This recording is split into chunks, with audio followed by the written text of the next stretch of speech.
Boa noite, irmãos. Graça e paz seja com todos. Não sei quantos tiveram a oportunidade de ouvir a palavra hoje de manhã. Quem não teve, eu aconselho a entrar no nosso canal e rever, porque o que eu vou falar hoje é continuação. Inclusive, algumas coisas eu vou ter que fazer um cruzamento, né? Repetir algumas ideias, porque, afinal, o texto, a história, na verdade, ele vai do capítulo 15 ao capítulo 18. Então, ele é bem extenso. Então, o pastor Fernando trabalhou o capítulo 14, 15 e 16, eu vou trabalhar o 17 e 18, mas eu vou ter que invadir um pouco 15 e 16, porque se eu não entrar neles, o contexto fica meio perdido. E essa é uma história que, como eu disse na outra semana, é uma história de tragédias, né? Depois do incidente com Batseba, a vida de Davi virou de ponta cabeça, uma tragédia atrás da outra. Né? Hoje nós vamos ver mais duas tragédias na vida dele. Né? A insurreição do seu filho Absalão e a morte do seu filho, o terceiro filho que ele perde, segundo a profecia dita por Natã, que ele perderia 4 filhos. Já tinha perdido o primeiro filho com Batseba, perdeu depois Amnon, foi assassinado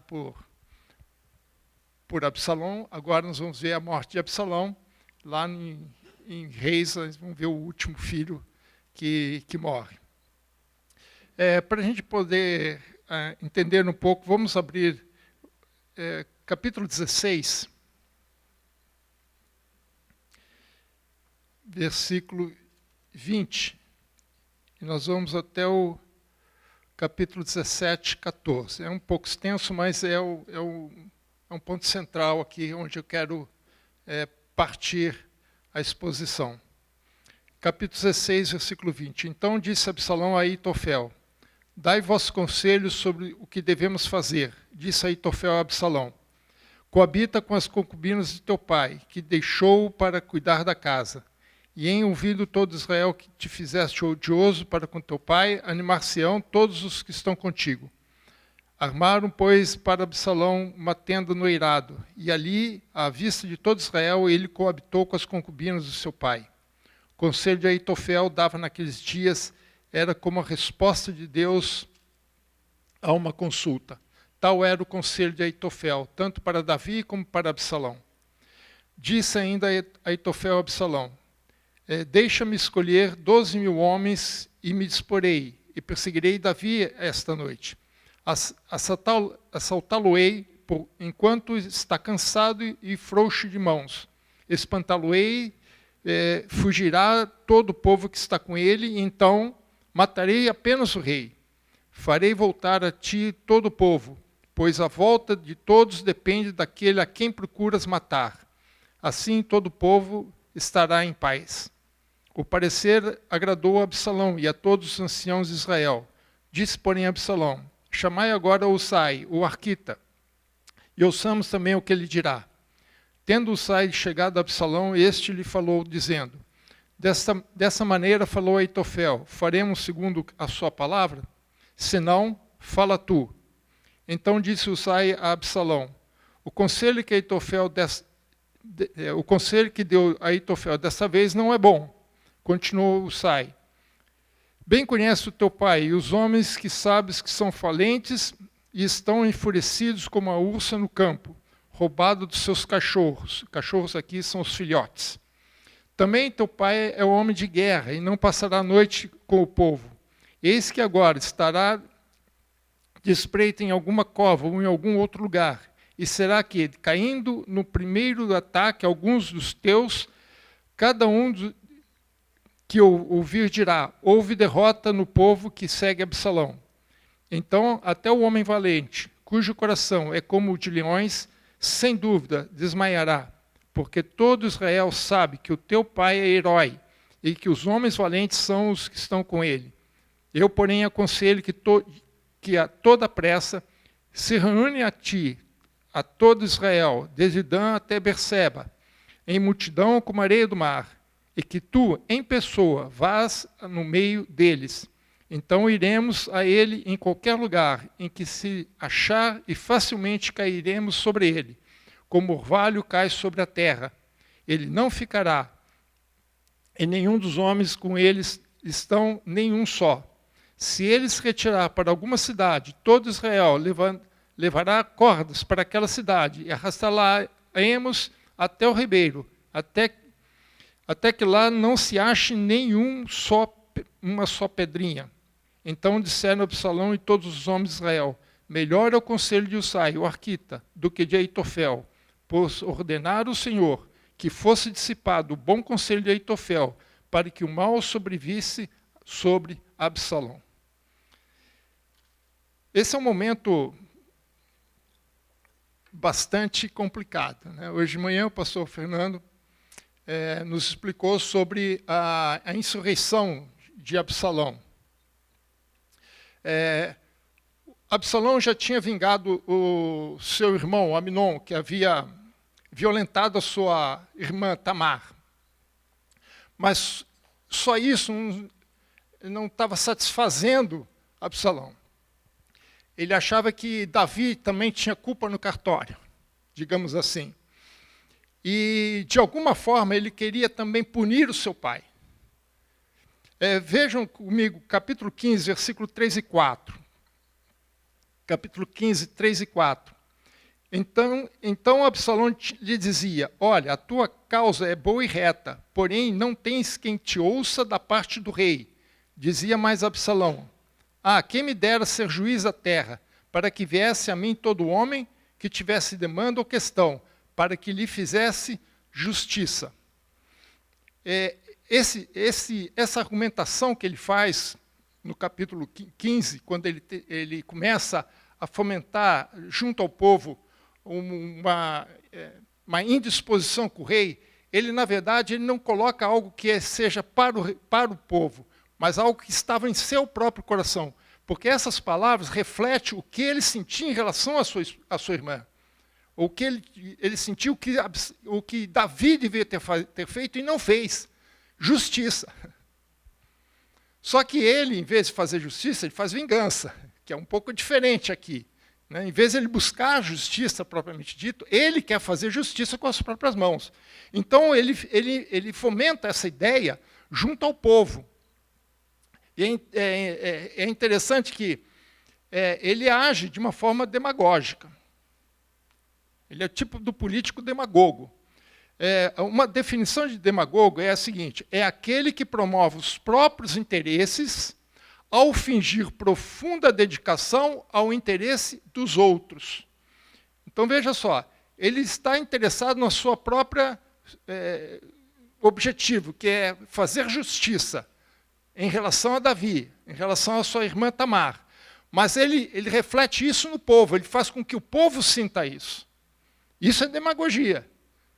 Porque o povo ia ali à busca de uma resposta do rei, e o rei atendia, tanto que no capítulo 14, Joabe leva uma mulher, né, e a mulher é atendida pelo rei, o Davi não sabe que ali era uma jogada de Joabe, né, para poder trazer Absalão do exílio, que ele estava no exílio. Né. Mas o rei atendeu aquela mulher, mesmo sem saber quem era. Então o rei atendia as pessoas, ele escutava as pessoas. Então isso era uma mentira. Isso não era verdade. Mas ele fomentava o seu próprio interesse, ele fomentava o seu próprio... que ele realmente queria, os seus objetivos em relação ao pai, no povo. Isso é demagogia. Ele manipulava o povo para que o povo quisesse aquilo que ele queria. Essa é a ideia. E durante 4 anos ele fez isso. 4 anos. Durante esse tempo, ele vai conquistando a simpatia do povo, mas ele também vai se preparando, né, para se colocar contra Davi. Provavelmente, nesse tempo, Davi devia ter aí por volta dos seus 60 anos de idade. E desde o caso de Tamar até esse momento, passam-se 11 anos. 11 anos.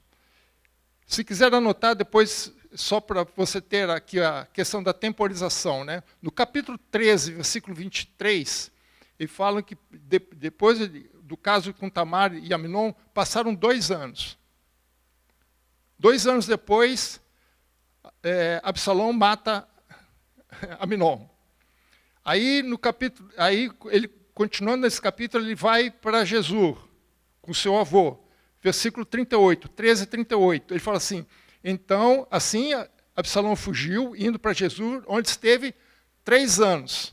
Com mais 2, 5. Depois ele consegue voltar para Jerusalém. Capítulo 14, versículo 28. Tendo ficado Absalão 2 anos em Jerusalém. Esses 2 anos ele ficou em prisão domiciliar. O pai dele falou assim, você pode voltar para Jerusalém, mas você tem que ficar em casa, você não pode sair. 2 anos, prisão domiciliar. Soma 2 anos, 7 anos. Agora, no capítulo 15, versículo 7, fala, ao cabo de 4 anos. São 11 anos ao total. Ele planejou esse momento por 11 anos. Vocês podem imaginar o que passa no coração de um rapaz desse? Não ficou satisfeito com o fato de ter matado o irmão Absalão, Absalão ter matado Amnon, como ele ainda queria se vingar do pai, por achar que o pai cometeu injustiça, que o pai não fez nada. Então ele também joga a culpa no pai. E passa todo esse tempo planejando como ele se vingaria do pai. E ele ainda tem o apoio de um personagem que parecia Jonadab, né? Jonadab, para mim, era, quando eu falei da semana passada, que era o amigo da onça. Esse aqui também. Porque quem era Aitofel? Aitofel não era nada mais, nada menos que o vô de Batseba. Então ele também guardava no seu coração uma certa revolta contra Davi.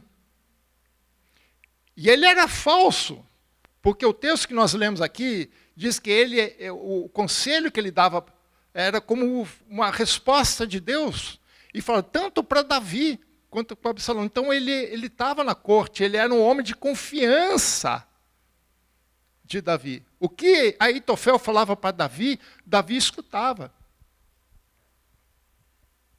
Só que por trás ele guardava algo perigoso. Esse é o problema de, como disse a música que cantamos semana passada, né? Feridas não curadas, feridas não tratadas. E Davi não tinha nenhum problema de enfrentar inimigos externos. Ele enfrentava qualquer um com maestria. O problema dele eram os amigos internos, ou inimigos internos. Nós lemos aí Salmo 55, né? Versículo 12 e 13, ele mesmo diz isso, né? 55, 12 e 13, ele diz, com efeito, não é inimigo que me afronta. Se o fosse, eu o suportaria. Nem é o que me odeia que se exalta contra mim, pois dele eu me esconderia. Mas tu, homem meu igual, meu companheiro, meu amigo íntimo. A intimidade a gente não abre para qualquer pessoa. Esse homem conseguiu atingir a intimidade de Davi. Esse é o homem, Aitofel, que agora ele tem a grande oportunidade, né, por encontrar um aliado, né, de se vingar daquele quem ele achou que tinha cometido um crime contra sua neta. E guardou isso por 11 anos.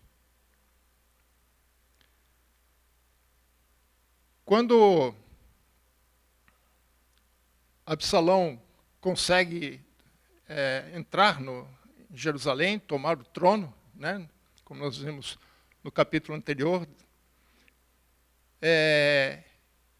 ele chama os seus conselheiros. Primeiro ele chama Aitofel. Aí ele pergunta assim, o que nós vamos fazer? Né? Capítulo 16, versículo 20. Então Absalão disse a Aitofel, dai o vosso conselho, o que devemos fazer? Quando eu leio essa pergunta, irmãos, aí aparentemente a gente pensa assim, ele está pedindo conselho, né? Mas sabe qual a impressão que eu tive? É que Absalão foi pego de surpresa.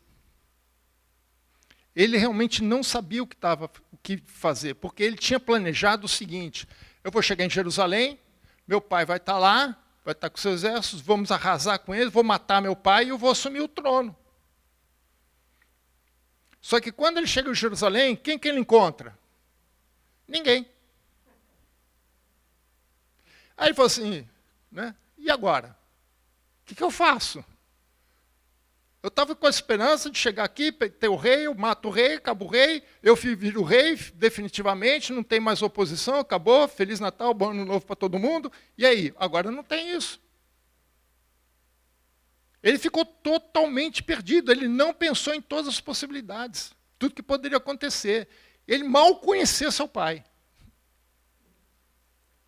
Ele mal conhecia seu pai.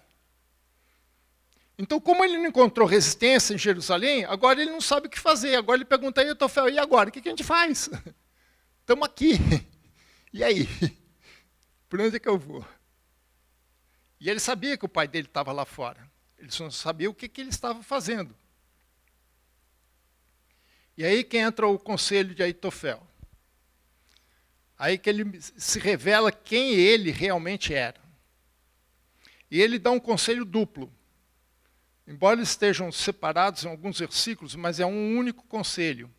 O primeiro conselho diz assim, olha, faz o seguinte, teu pai não deixou 10 mulheres aí, concubinas, que são esposas, né? As concubinas são esposas. Faz o seguinte, pega todas as 10 e deita com elas, coabita com elas. Mas veja que ele só falou isso. Só que a ideia para Absalão foi tão boa, que ele fez isso, não no quarto dele, ele foi lá para o eirado, quer dizer, lá na parte superior do palácio, montou uma tenda, pôs uma cama de casal lá e mandou chamar uma por uma. Isso é um cumprimento da profecia de Natã para Davi, né? No capítulo 12, versículo 12, né? Natã tinha dito para ele, olha, o que você fez em oculto, vamos fazer às claras. E ainda fala assim, diante de todo Israel e de dia, para que todo mundo veja. Não vai ser à noite, não. Vai ser de dia. Todo mundo vai ver. Mas Aitofel não falou para ele fazer isso, só falou assim, vai lá e coabita com elas. Né? Mas tem uma razão de ser por isso aqui. Mas no capítulo 17 ele continua, versículo 1. E disse ainda, veja que o ainda é a continuação do que ele falou anteriormente. Esse versículo entre um e outro é só para explicar o que aconteceu. Né? Mas não foi 2 momentos, foi um momento só. Okay? Então disse ainda a Aitofel, deixa-me escolher 12.000 homens. E me disporei e perseguirei Davi esta noite. Assaltá-lo-ei enquanto está cansado e frouxo de mãos. Espantá-lo-ei e fugirá todo o povo que está com ele. Então matarei apenas o rei. Farei voltar a ti todo o povo. Pois a volta de todos depende daquele a quem procuras matar. Assim todo o povo estará em paz. Veja só o que ele faz. Quando ele aconselha Absalão a deitar com as concubinas, ele está retribuindo a Davi o que Davi fez com Batseba. Ah, você não deitou com a minha filha? Agora as tuas esposas vão ser violentadas. Então, mesma coisa que Davi, na mente de Aitofel, que Davi fez com a sua neta, ele falou assim, você vai fazer a mesma coisa com a esposa dele. Não foi à toa que ele pediu, ele instruiu Absalão a deitar com, porque não faz o menor sentido, né? Existe um outro aspecto, mas que não é o que se aplica aqui. Que quando um rei substitui o outro, o harém dele vem junto, faz parte. Então, ele tomando conta do harém, ele está dizendo, eu sou o rei. Mas aqui, a ideia não vem de Absalão. Não é Absalão que tem a ideia. Quem tem a ideia é Aitofel. Então, ele usa um expediente, mas com outros objetivos. Não é para confirmar que ele estava no trono, mas para se vingar de Davi. Fazer com que Davi sinta a mesma coisa que ele e outros da família sentiram quando Batseba foi violentada. Violentada não, teve um caso, né, porque não foi violentada. Né? Então, Aitofel, ele está querendo retribuir aquilo que aconteceu com a sua neta. Mas tem um outro detalhe interessante aqui. Veja que todos os principais verbos que fala aqui são todos conjugados na primeira pessoa do singular. Desde que eu escolha, deixa que eu me disponha, deixa que eu persiga, deixa que eu assaltá-lo, deixa que eu espante e deixa que eu mate.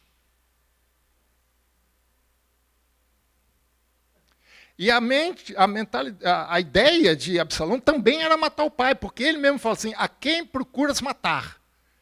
Você não está querendo matar teu pai? Mas deixa comigo, eu vou matar para você. Veja que a situação também é um pouquinho parecida com o que aconteceu com Davi, porque Davi tinha que estar na guerra, e ele ficou em casa. Então ele fala assim, ó, você fica em casa e eu vou para a guerra.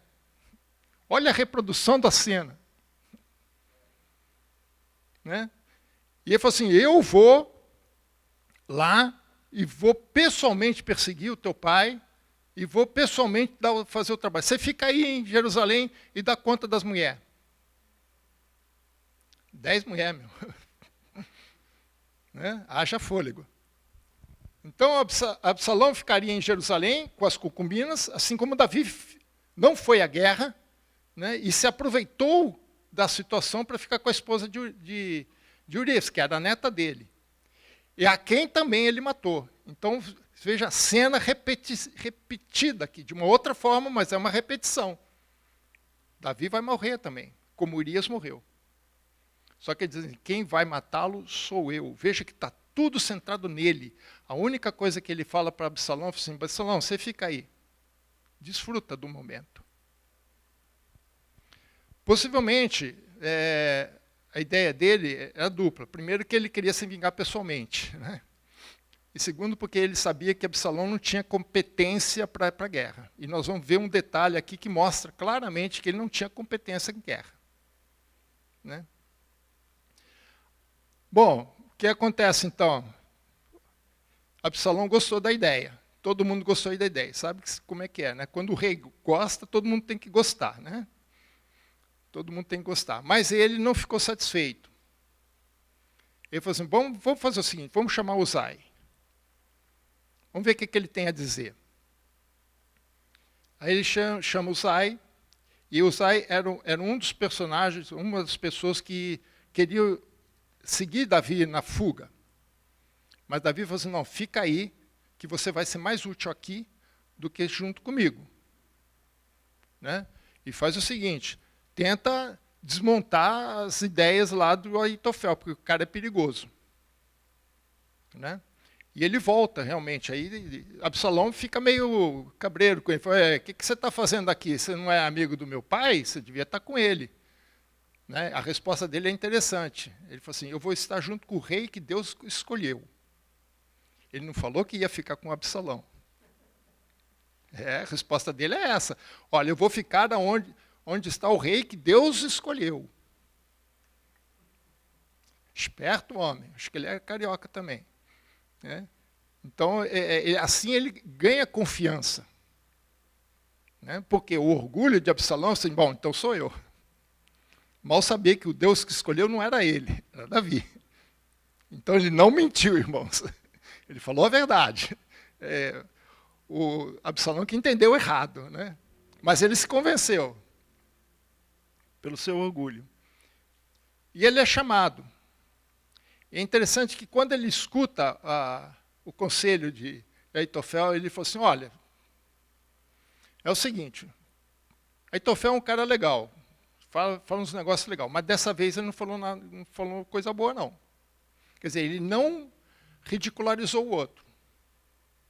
Né? Ele não menosprezou o outro. Ele falou assim, não, dessa vez, quer dizer, das outras vezes foram boas, mas dessa vez não foi muito boa, não.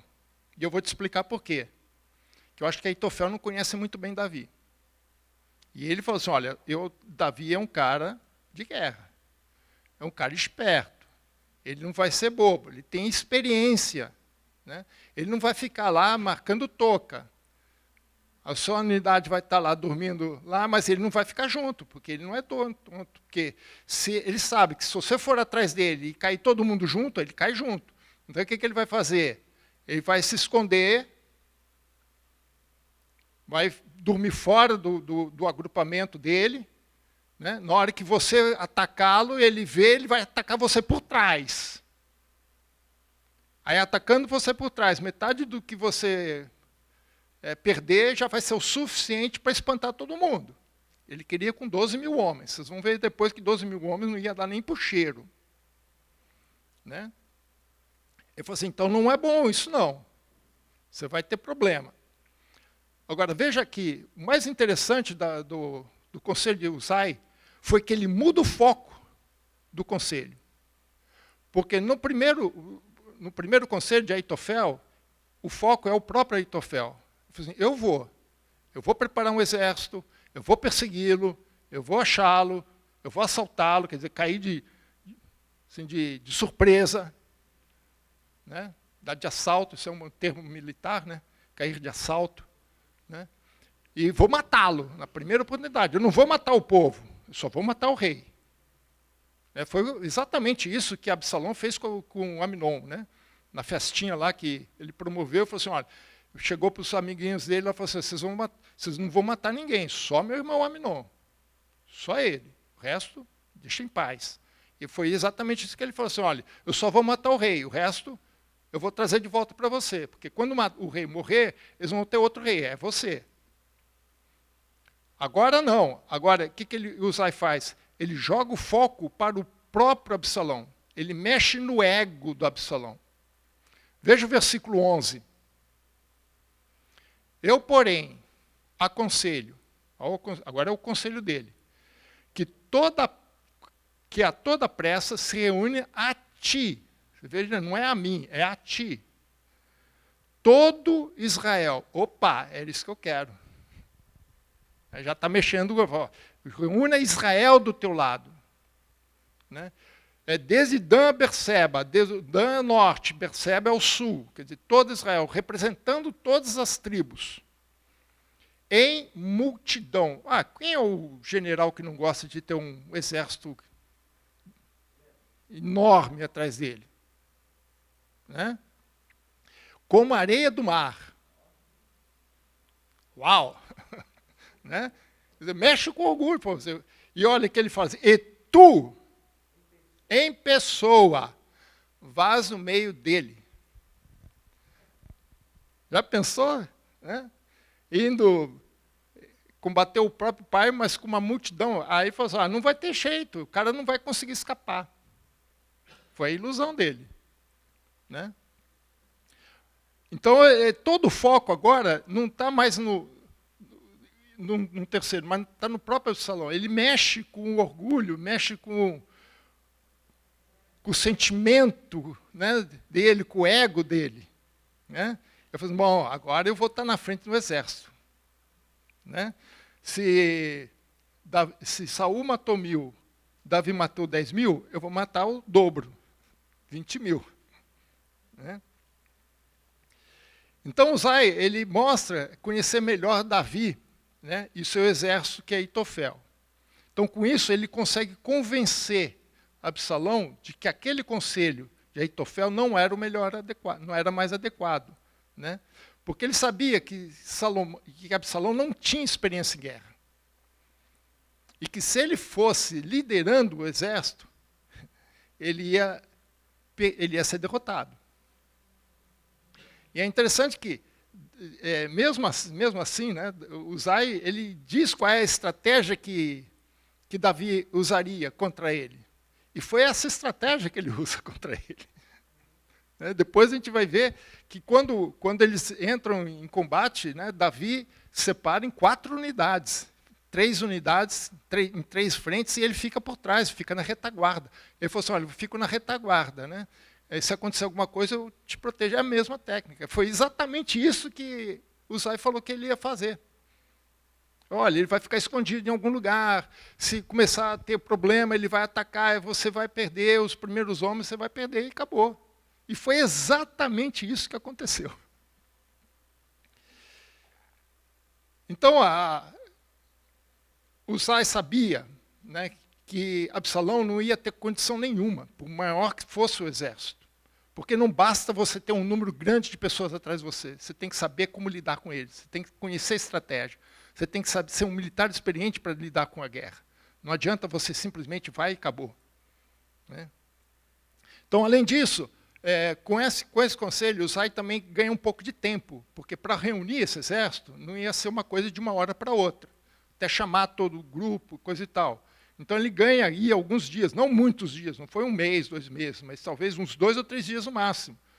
E Absalão também não estava muito afim de esperar muito, né? E é nesse meio tempo que ele que ele monta aquela tenda e coabita com as mulheres, né? Mas esse conselho, né, foi muito favorável. O Absalão achou bacana aquele negócio. Falou, pô, agora está comigo, né? E ele descarta o conselho de Aitofel. E Aitofel entendeu a situação. Veja o versículo 17, 23. Capítulo 17, versículo 23. Vendo, pois, que Aitofel não fora seguido em seu conselho, albardou o jumento, dispôs-se e foi para casa e para sua cidade, pôs ordem em seus negócios e se enforcou. Morreu e foi sepultado na sepultura do seu pai. Ele sabia que ele estava encrencado, porque ele sabia que primeiro o seguinte, se Absalão não vencesse, Davi ia voltar, e ele sabia qual era o destino dele. E ele sabia que ele não ia conseguir isso. E ele não ia ter condição de fazer a cabeça de Absalão mudar de ideia. Ele não tinha jeito, né?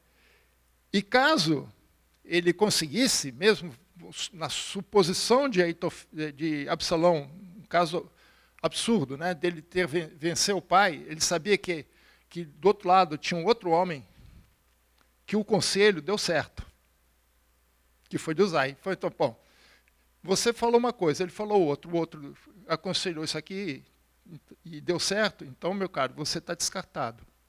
Então ele sabia que o futuro dele tinha acabado ali, né? Mas para mim isso aqui também foi um pouquinho mais, foi uma resposta de oração. Uau, como é que pode ser isso? Capítulo 15, versículo 31. Capítulo 15, versículo 31. Então fizeram saber a Davi, dizendo, Aitofel está entre os que conspiram com Absalão, né? Pelo que Davi disse, aqui é uma oração. Ó Senhor, peço-te que transtornes em loucura o conselho de Aitofel. Oração respondida, né? O conspirador, Aitofel, né, acabou tendo o seu conselho transtornado, que se volta contra ele mesmo. Ele queria matar Davi e acaba ele se matando. Mas Absalão foi para o confronto, né? Ele foi para o confronto. Capítulo 18, versículos 6 e 8. O confronto se dá num bosque chamado Bosque de Efraim. Esse bosque ele é muito traiçoeiro, né? Veja só o que fala o versículo. Versículo 6, 18, 6. Saiu, pois, o povo ao campo a encontrar-se com Israel. Deu-se a batalha no bosque de Efraim. Ali foi o povo de Israel batido diante dos servos de Davi. E naquele mesmo dia houve grande derrota, com a perda de 20.000 homens. Pois aí se estendeu a batalha por toda aquela região. E o bosque, naquele dia, consumiu mais gente do que a espada. Veja só, se Aitofel tivesse prevalecido, olha a derrota que ia ser. Ele ia com 12 mil homens. Quantos morreram aqui? 20 mil. Quer dizer, o dobro. Ah, mas pastor, mas foi todo mundo do lado de Absalão? Eu creio que sim. Mas vamos supor que não seja. Que seja meio a meio. De qualquer maneira, teria morrido 10 mil. Ele estaria com 12 mil, sobraria só 2 mil. Não seria o suficiente. Quer dizer, o conselho de Aitofel, de uma maneira ou de outra, levaria o Absalão à derrota. Se fosse Absalão pessoalmente à batalha, fosse Aitofel pessoalmente à batalha, ele ia perder. E é interessante que, como Davi era um homem de guerra, conhecia as estratégias, ele levou para um campo onde ele tinha domínio, mas o outro exército não. Porque quem que é esse outro exército? Não é o exército regular de Israel. Era o povo, porque era como era antes de Saul. Israel nunca teve um exército regular. Eram os próprios israelitas que saíam à guerra. O exército começou a ser regular a partir de Saul, a partir do reino, da instalação do reino, com Saul e depois com Davi. Até então não tinha. E quando começa a ter o exército regular, os demais não vão mais para a guerra, só quando for necessário. Então ele estava enfrentando um exército que, embora fosse um número grande, era de soldados inexperientes, contra soldados altamente experientes que estavam do lado de Davi. Quer dizer, a derrota ia ser certa, irmãos. Não tinha como dar certo isso. E Davi os levou, né, o exército de Davi, com Joabe na sua frente, né, levou a guerra para um lugar perigoso, que era o bosque de Efraim. E veja que o texto fala que morreu mais gente no bosque do que da espada. E quem morre nesse bosque é o próprio Absalão. Versículo 9, 18, 9. Indo Absalão montado do seu mulo, encontrou-se com os homens de Davi, entrando o mulo debaixo dos ramos espessos de um carvalho. Absalão, preso nele pela cabeça, ficou pendurado entre o céu e a terra, e o mulo em meio que ele montava passou adiante. Olha a inexperiência dele, irmãos. Ele estava montado em quê? Uma mula. Mula é animal de guerra? Não. Mula só ia para a guerra, sabe para fazer o quê? Carregar os apetrechos dos alimentos. Ele foi na guerra como rei, não como soldado. Se ele quisesse ir como soldado, ele teria, no mínimo, ido a cavalo. Como aconteceu lá no capítulo anterior, quando ele estava lá na frente lá do palácio, lá da cidade, né, chamando as pessoas, ele tinha 50 cavaleiros lá dele. Todo mundo monta cavalo, bonitão. Então, a experiência dele começa aqui. Vai para a guerra com mula.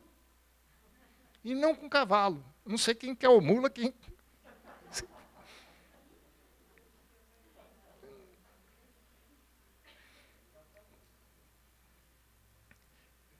Depois você... mas é o que o texto diz, né? Ele foi com uma mula. Aí depois ele diz que encontrou-se com os homens de Davi, né? No versículo anterior a gente também fala de encontro, mas aqui a conotação é diferente do de cima. No de cima, as pessoas, ele diz que eles foram, né, o povo saiu para o campo para encontrar-se com o exército de Israel. Aqui não. Aqui ele estava indo, ele estava caminhando, de repente ele encontra. Então esse encontrou-se é um encontro inesperado. Possivelmente, né, ele estava fugindo. Possivelmente ele estava vendo que a situação estava feia para o lado dele, ele pegou e tentou sair, tentou fugir. E ele procura fugir mesmo. Ele vê o pessoal do seu pai, ele se manda. Né? Aqui literalmente vale aquela máxima que a gente fala, picou a mula. Né? Ele picou, não, aqui ele estava numa mula, né? Agora, o que acontece? Esse bosque ele é formado por carvalhos. Carvalho é uma árvore bastante significativa na Bíblia. Elas são árvores extremamente frondosas, né? Pode chegar a 30 metros de altura, e a copa dela pode chegar a 10 metros de diâmetro. Quer dizer, a copa dela vai pegar isso aqui praticamente inteiro, né? Até mais. Né? E algumas espécies de carvalho, o tronco central ele é baixo, mas tem muitos troncos secundários grossos, que se espalham bem. Né? E naquela época era muito comum, a gente vê isso com Abraão, de montar tendas embaixo dos carvalhos para se proteger do sol. Foi assim que Abraão estava, né, quando ele recebeu os anjos que iam, né, para ver o negócio de Ló. Né? Então ele entra ali naquele bosque e esses galhos eles não são muito altos, eles são baixos. Então ele na mula, quando ele passa, né, ele prende, ele não foi preso pelo cabelo, foi preso pela cabeça. Então, possivelmente, algum galho enganchou na sua cabeça e ele ficou pendurado. Né? E é interessante porque a mula é um animal baixo, ele tem 1,5 metro, mais ou menos. O dorso dela é 1,5 metro, onde se monta, né, a montaria dele. O cavalo tem 1,85 m, é da minha altura, eu tenho 1,86 m. Então, imagina, o cavalo, a altura da garupa, né, do cavalo, na minha altura, do outro é baixinho assim. E eu acho que Absalão também não devia ser muito alto, porque ele ficou preso. Né, não acho que ele ficou preso muito alto, né, mas o suficiente para ele não encostar o pé no chão. Porque se ele coloca o pé no chão, ele consegue se apoiar e ele consegue se livrar. Mas eu acho que aqui é conjecturas, mas a conjectura vale aqui, porque ele fica um tempo grande pendurado. Um dos soldados vê o que estava acontecendo e ele chama o seu general, Joabe, e fala assim: Joabe, eu encontrei Absalão. Ele está pendurado. E quando ele volta, ele estava lá ainda vivo. Então, possivelmente, ele passou com a mula, enganchou no pescoço um galho, ele ficou preso, ele não conseguia sair, possivelmente porque ele desmaiou, alguma coisa assim. Porque ele não conseguiu sair, não tinha como sair. E ficou pendurado. Então ele não era também muito alto, porque a mula foi embora e ele ficou pendurado. Né? Só pode ser Deus, né? Não tem outra razão de ser. Né? E aí Joabe resolve dar um ponto final para a história. Capítulo 18, versículo 14. Então disse Joabe: não devo perder tempo assim contigo. Tomou 3 dardos e transpassou com eles o coração de Absalão, estando ele ainda vivo no meio do carvalho. Então ele ainda estava vivo. Então demorou um tempo, não foi uma coisa assim muito rapidinha. Né? O soldado teve que procurar Joabe, falou assim: Joabe, encontrei. Tem um diálogo que nós não vou falar aqui por causa do tempo, né? O texto é muito extenso. E Joabe falou assim: olha, vamos lá, vamos resolver isso já. Aí vai lá, o cara ainda estava vivo. Possivelmente meio zonzo, meio atordoado, não conseguindo não reagir. E Joabe pega 3 lanças, 3 dardos, né, e golpeia o Absalão e o mata. E é interessante que ele mesmo tira Absalão do galho e o enterra, porque ele não queria levar o corpo do filho para Davi.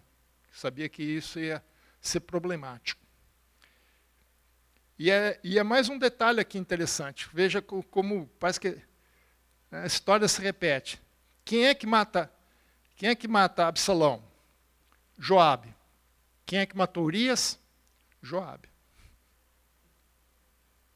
Né? Parece o déjà vu, né? Já vi isso aqui antes. Né? É a repetição, irmãos.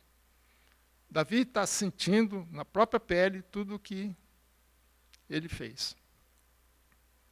E assim termina essa conspirata. Né? Absalão é derrotado. E no capítulo 19 nós vamos ver o retorno dele para o palácio. O que me chama a atenção aqui, irmãos, é que essas tragédias que Davi passa, né? A filha é violentada pelo irmão, o irmão é assassinado pelo outro irmão, o seu filho conspira contra ele, usurpa o trono, envolve pessoas inocentes, né? Ele é traído, não só pelo filho, mas pelo seu considerado melhor conselheiro, isso 11 anos depois, né? Ele tem que voltar para o exílio, ele foge, ele vai para Maanaim, que é do outro lado do Rio Jordão, na Transjordânia. Ele tem que enfrentar novamente a perseguição, como foi no Saul. Que tragédia, né? E não termina aqui.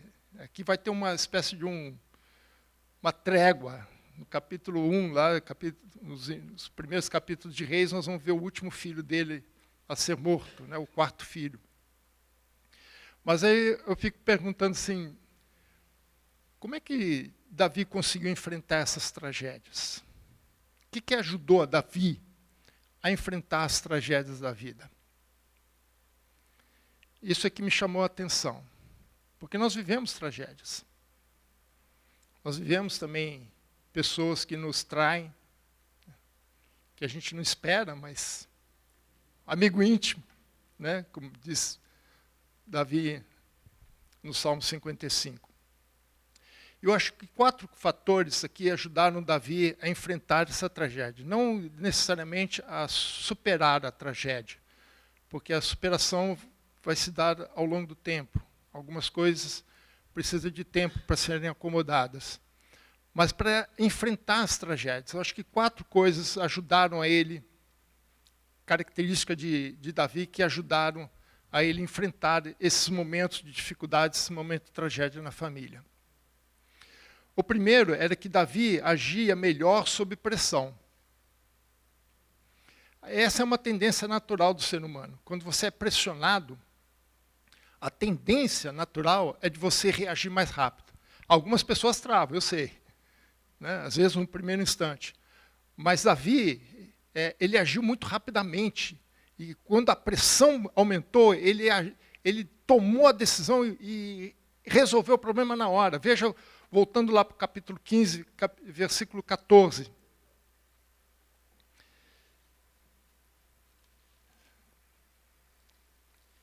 Assim, disse, pois, Davi a todos os seus homens que estavam com ele em Jerusalém, levantai-vos e fujamos, porque não poderemos salvar-nos de Absalão. Dai-vos pressa a sair, para que não nos alcance de súbito, lance sobre nós algum mal e fira a cidade a fio de espada. Você veja, na hora que ele ficou sabendo o que estava acontecendo em Hebrom, ele na hora ficou sabendo, bichão, se a gente ficar aqui, vai ter problema. Nós vamos ter que sair daqui, resolver isso aqui, depois a gente pensa o que a gente vai fazer. Mas no momento a gente não pode ficar aqui. E veja, eu acho impressionante alguns, não é à toa que quando se fala de pastor ele usa muito Davi. Veja só a preocupação dele, irmãos. Ele não queria que a cidade fosse ferida à espada. A preocupação dele não foi só com ele e a corte, foi com a cidade, com a população da cidade.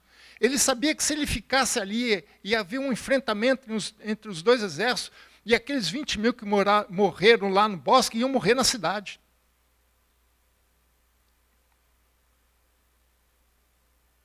Então, Davi, ele pensou rapidamente isso e falou assim, a melhor solução para nós agora é fugir, sair daqui e resolver o problema depois.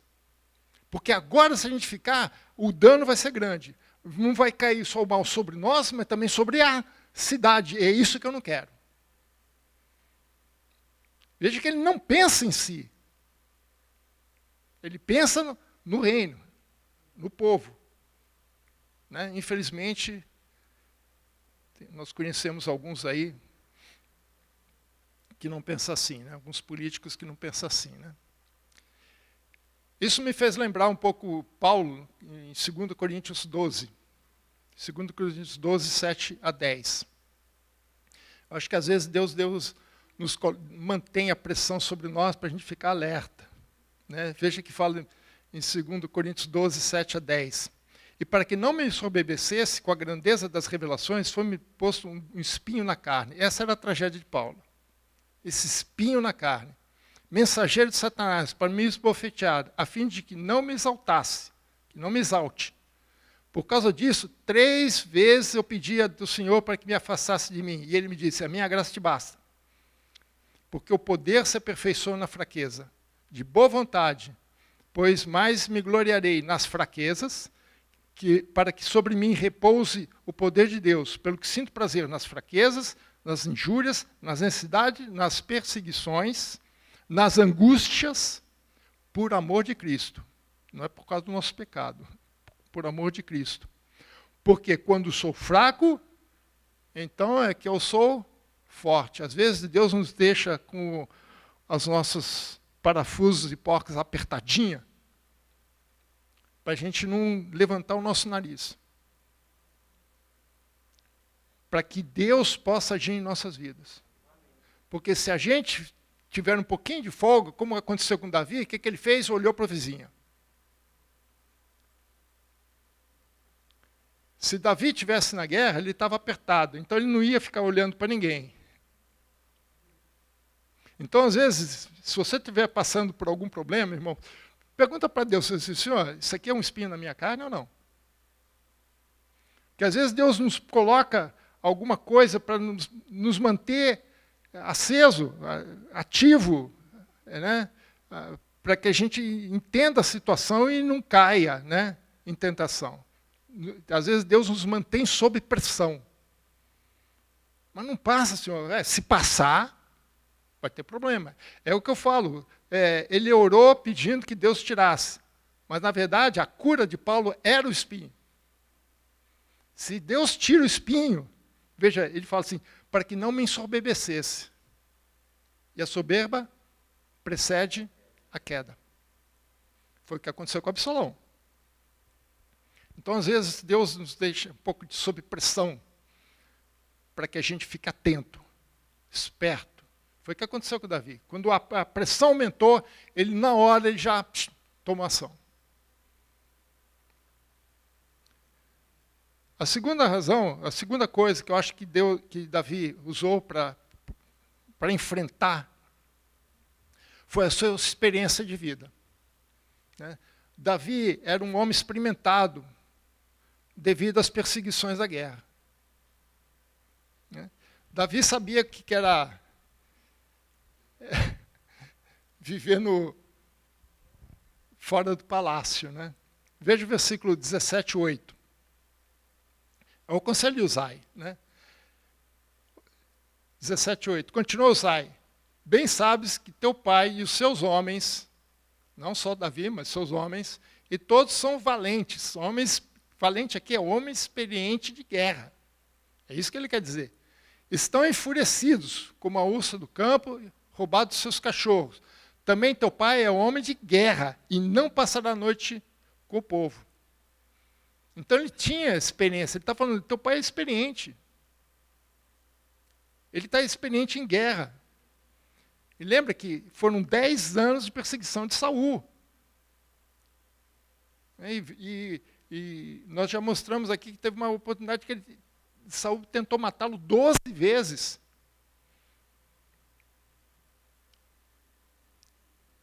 Filipenses 4, 11 a 13.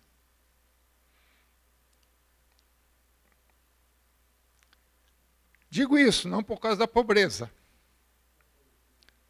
porque aprendi a viver contente em toda e qualquer situação. Tanto sei estar humilhado, como também ser honrado. De tudo, em todas as circunstâncias, já tenho experiência. Tanto de fartura como de fome, assim como de abundância como de escassez. Tudo posso naquele que me fortalece. Meus irmãos, leia esse texto depois em casa. Vocês vão ver um detalhe interessante. Quando Davi sai de Jerusalém, ele sai descalço. Ele sai descalço. Sair descalço era uma desonra, ainda mais para um rei. Davi não se apegava a essas coisas. Ele saiu do palácio com tanta facilidade quanto ele entrou. Ele foi para o deserto com a mesma facilidade com que ele entrou na sala real. Ele não tinha isso. É isso que Paulo fala que eu sei, porque eu aprendi a viver em todo, seja em abundância, seja em escassez. Ele sabia que era passar fome, porque quando, lá no caso de Nabal, ele foi pedir ajuda da comida. E o cara recusou. E ele não estava sozinho, tinha quase 2.000 pessoas do lado dele. Já pensou o pessoal buzinando, quero comida. Então, Davi já tinha passado por tudo quanto é situação, então para ele nada era novidade. Então ele não teve nenhum apego de dizer, não vou sair daqui porque o palácio é meu, eu vou perder a minha televisão Smart TV, vou perder o canal do YouTube, não vou poder assistir o Pastor Fernando pelo YouTube. Sem Netflix. Não, ele não se preocupou com nada disso, porque ele sabia viver no palácio e também sabia viver no deserto. Tudo isso foi experiência dele. Por isso que ele não teve nenhum problema de abrir mão do palácio. Porque ele tinha algo maior. Ele se preocupava com o povo, se preocupava com o reino. Então, irmãos, a gente precisa usar as nossas experiências do passado. O que nós vivemos. Eu tinha um amigo que ele falava sempre assim, nós temos que ter aventuras com Deus. Sempre gostei dessa expressão. Termos aventuras por Deus. Mas só teremos aventuras com Deus quando nós passamos por situações onde Deus pode agir na nossa vida. E aí a gente pode falar, tudo posso naquele que me fortalece. Terceiro fato. Isso o pastor Fernando já comentou aqui, eu vou entrar de novo, porque eu acho que é importante. Davi contava com uma rede de apoio, pessoas que ficaram do lado dele, pessoas fiéis a ele. Meus irmãos, se você pegar esse texto aí e ver o número de pessoas que ajudou Davi, você vai ficar impressionado. Até pessoas anônimas. Quando lá na cidade de Bauri, que era um vilarejo, 2 mensageiros que foram levar recado para Davi, estavam sendo perseguidos. A mulher da cidade falou assim, não, se esconde aqui no poço. Abriu o poço, colocou os 2 lá no poço. Me lembrou muito de Raabe, lá no caso lá do Jericó, colocou um pano em cima e ainda jogou um pouco de trigo em cima para enganar as pessoas, para achar que o poço não estava sendo usado. Enganou os caras. Não, ele já passou aqui, já foram embora. Aí assim que os caras saíram, ele tirou os caras do poço e foram avisar Davi o que estava acontecendo. Qual é o nome dela? Não sei. Mas ela era fiel, Davi. Mas 2 versículos que eu quero destacar aqui, para não falar de todos. Capítulo 15, versículo 21. Respondeu, porém, 15, 21. Porém, Itai é o rei, tão certo como vive o Senhor e como vive o rei, meu senhor. No lugar em que estiver o rei, meu senhor, seja para a morte, seja para a vida, lá estará também o teu servo. Qualquer semelhança com Ruth será mera coincidência, viu, pessoal? Lembra muito Ruth. Depois vocês vão entender um pouquinho mais a importância desse personagem aqui. Depois, capítulo 17, versículo 20, capítulo 17, 27 a 29. Tendo Davi chegado a Naim, Sobe, filho de Naás, de Rabá, dos filhos de Amon, Maquir, filho de Amiel, de Lodebar, e Barzilai, o Gileadita, de Rogelim, tomaram camas, bacias, vasilhas de barro, trigo, cevada, farinha, grãos torrados, favas e lentilhas. Também mel, coalhada, ovelhas, queijo de gado, o cara é mineiro, queijo de gado. E trouxeram a Davi e ao povo com ele estava, para comerem, porque diziam, este povo no deserto está faminto, cansado e sedento. Meus irmãos, sabe o que me impressiona aqui? Primeiro, Itai. Quem era Itai? Itai era um geteu. Geteu significa o cara que era de Gate. Ele era filisteu. ele era filisteu, palestino. Só não era do Hamas. Né? E a cidade de Gate, a mesma cidade de Golias. E olha como ele fala assim, tão certo como vive o Senhor. Sabe quem falava isso? Os hebreus. Isso é uma expressão tipicamente hebraica. A gente fala assim, juro por Deus, né? Eles falam assim como o Senhor vive. E ele fala assim, e como você também vive, a menos que você esteja morto. Ele fala, onde você estiver, seja para a vida, seja para a morte, seja que em condição for, eu vou estar do teu lado. Um filisteu, que foi um dos maiores, um dos povos mais inimigos do povo de Israel. Aliás, que deu um trabalho para Saul tremendo. Né? O outro, Sobe, filho de Naás. O cara era amonita. Não, mas o mais interessante aqui, irmãos, é que ele era de Rabá. Mera coincidência ou não, não sei.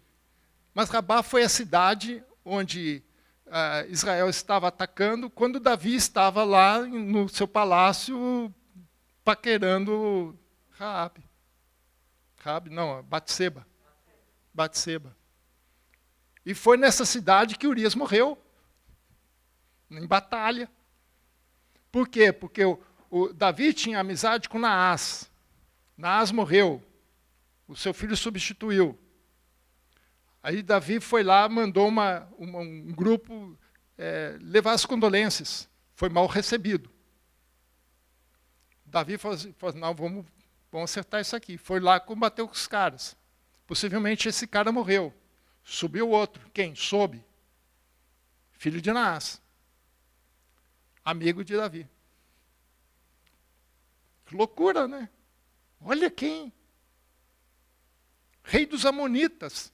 Raabá, que era a cidade capital deles, que foi vencida por Davi. Capítulo 12. 11 e 12. O outro, Maquir, filho de Amiel, de Lodebar. Sabe quem que é esse cara? Se vocês forem lá no capítulo 9, versículo 4, vocês vão ver que foi o cara que sustentou Mefibosete. O cara que por muito tempo sustentou Mefibosete. Que não tinha nenhuma responsabilidade com isso, não precisava, mas ele fez isso. E foi de lá, de Lodebar, que Davi pensou, Mefibosete trouxe para Jerusalém por conta do amor que ele tinha por Jonas. Eu imagino a gratidão que Davi tinha por esse cara. Né? Por Maquir. E Barzilai, Gileadita, de Rogelim. Né? Esse cara era um cara rico. Que não precisava se intrometer nessa guerra. Ele não tinha nada a ver com isso. Mas mesmo assim, ele se levantou para ajudar Davi. Possivelmente essas pessoas foram pessoas que ele conheceu e travou uma aliança com eles durante o período que ele foi perseguido por Saul. Muito possivelmente. E o caso de Naás foi, isso eu sei que foi. E que foi uma aliança, foi uma amizade mantida por anos, porque lembra, nós já passamos 11 anos. Davi estava lá pela casa dos 60 anos, já 30 anos de reinado. Quer dizer, coisa que aconteceu há mais de 30 anos atrás, ele ainda mantinha a sua relação com eles. Uma aliança com eles. Provérbios 17, 17. Cabe bem aqui. 17, 17. Em todo tempo amo o amigo. E na angústia se faz irmãos. É interessante, no próximo capítulo a gente vai ver isso, como Davi reconhece o que esses caras fizeram por ele. Inclusive convidando um deles, falou assim, vem comigo, vem comigo para Jerusalém. Né? Também Provérbios 27, 10. Gosto dessa primeira frase. Não abandones o teu amigo. Esses homens não abandonaram o amigo. Mesmo em meio à tragédia, ele podia contar com esses amigos. E veja, irmãos, eu acho interessante, a gente precisa Lê assim com calma. O que eles levaram? Levaram comida, né? Não. Veja, volta lá para o capítulo 17, 27. Levaram cama. Cama. Talvez para as crianças, talvez para as mulheres. Cama. Bacia, vasilha. Para que isso? Fazer comida. Que adianta você dar um quilo de feijão se o cara não tem panela para fazer o feijão? É ou não é? Onde é que você vai cozinhar a ovelha? Você precisa de alguma coisa. E não só para fazer comida, mas no judaísmo tinha todo aquele cerimonial de limpeza, né? Eles tinham que se lavar. Também tinham que ter utensílios para se limpar, se lavar. Veja, até nisso eles pensaram. Não foi só em comida. Eu acho fantástico isso, esses detalhes importantes. Eles pensaram em tudo, esses pensaram em tudo, na necessidade completa deles. Então não abandone teu amigo. E quarta última, Davi confiava em Deus. Veja o capítulo 15, versículo 25 e 26. Então disse o rei a Zadok, torna a levar a arca de Deus à cidade. Se eu achar graça aos olhos do Senhor, ele me fará voltar. Olha a confiança que ele diz. Se eu achar graça aos olhos do Senhor, ele me fará voltar para lá e me deixará ver assim a arca como a sua habitação. Se ele, porém, disser, não tenho prazer em ti, eis-me aqui. Faça de mim como melhor lhe parecer. Ele colocou a sua vida na mão de Deus. Ele falou para o sacerdote Zadok, volta com a arca. Se Deus se agradar de mim, eu vou ver a arca de novo. Mas se não, não tem problema. Estou na mão de Deus. Faço o que Ele quiser na minha vida. Ele confiava em Deus. Tem outras passagens que ele mostra essa confiança que ele tinha em Deus. Mas para fechar, quero voltar lá para o capítulo Salmo 55. Versículo 22 e 23.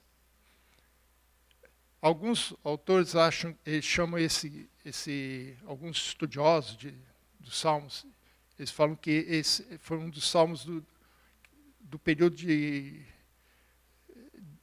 dessas perseguições de Davi, né? Que ele passou por aí. Que possivelmente esse salmo tenha sido inspirado nessa situação. A gente não sabe, mas é impressionante como ele se encaixa bem à situação. E ele mostra a sua confiança em Deus. Salmo 55, versos 22 e 23. Confia os teus cuidados ao Senhor, e Ele susterá. Jamais permitirá que o justo seja abalado. Tu, porém, ó Deus, se precipitarás a cova profunda. Homens sanguinários e fraudulentos não chegarão à metade dos seus dias. Eu, todavia, confiarei em ti. Ele tinha uma convicção total em Deus. Ele sabia que ele tinha uma aliança com Deus. Ele sabia que ele podia deixar a sua vida na mão de Deus, que Deus faria o melhor por ele. Fosse o que fosse, ele confiava em Deus. E eu continuo citando Davi. Confia, eu confiarei em Deus. Que no meio das tribulações, no meio das tragédias, nos meios das adversidades, né, você continue confiando em Deus, porque Ele vai te dar o caminho. Amém? E vencer, né? Como Davi venceu e retornou para o seu reino, morreu com 70 anos de idade, ainda viveu mais 10 anos depois disso, né? E que Deus te abençoe e que te ajude nessa caminhada. Amém? Deus te abençoe.